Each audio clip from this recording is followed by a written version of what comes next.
بسم اللہ الرحمن الرحیم۔ السلام علیکم۔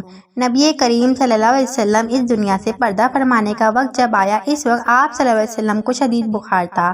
آپ نے حضرت بلال رضی اللہ عنہ کو حکم دیا کہ مدینے میں اعلان کر دو، جس کسی کا حق مجھ پر ہو وہ مسجد نبی میں آ کر اپنا حق لے لے۔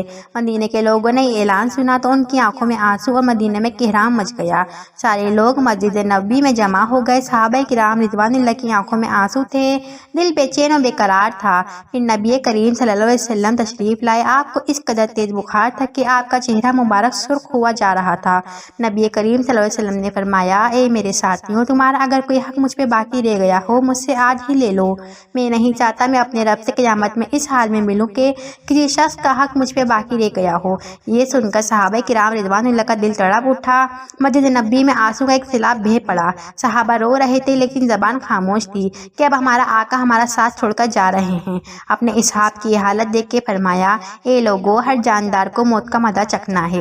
میں جس مقصد کے تحت اس دنیا میں آیا تھا وہ پورا ہو گیا۔ ہم لوگ کل قیامت میں ملیں گے۔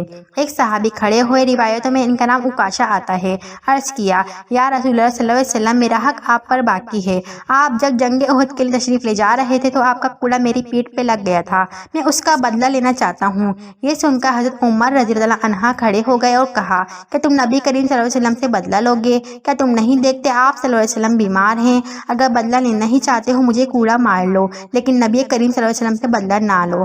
یہ سن کر آپ صلی اللہ علیہ وسلم نے فرمایا، اے عمر، اس سے بدلہ لینے دو، اس کا حق ہے۔ اگر میں نے اس کا حق ادا نہ کیا تو اللہ کی بارگاہ میں کیا منہ دکھاؤں گا، اس لیے مجھے اس کا حق ادا کرنے دو۔ آپ نے کوڑا منگوایا اور حضرت عکاشہ کو دیا اور کہا، تم مجھے کوڑا مار کر اپنا بدلہ لے لو۔ حضرت صحابہ کرام رضوان اللہ یہ منظر دیکھ کر بے تحاشا رو رہے تھے۔ حضرت عکاشہ نے کہا، اے اللہ کے رسول، میری ننگی پیٹھ پر آپ کا کوڑا لگا تھا۔ یہ سن کر نبی کریم صلی اللہ علیہ وسلم نے اپنا کرتا مبارک اتار دیا اور کہا، لو تم میری پیٹھ پر کوڑا مار لو۔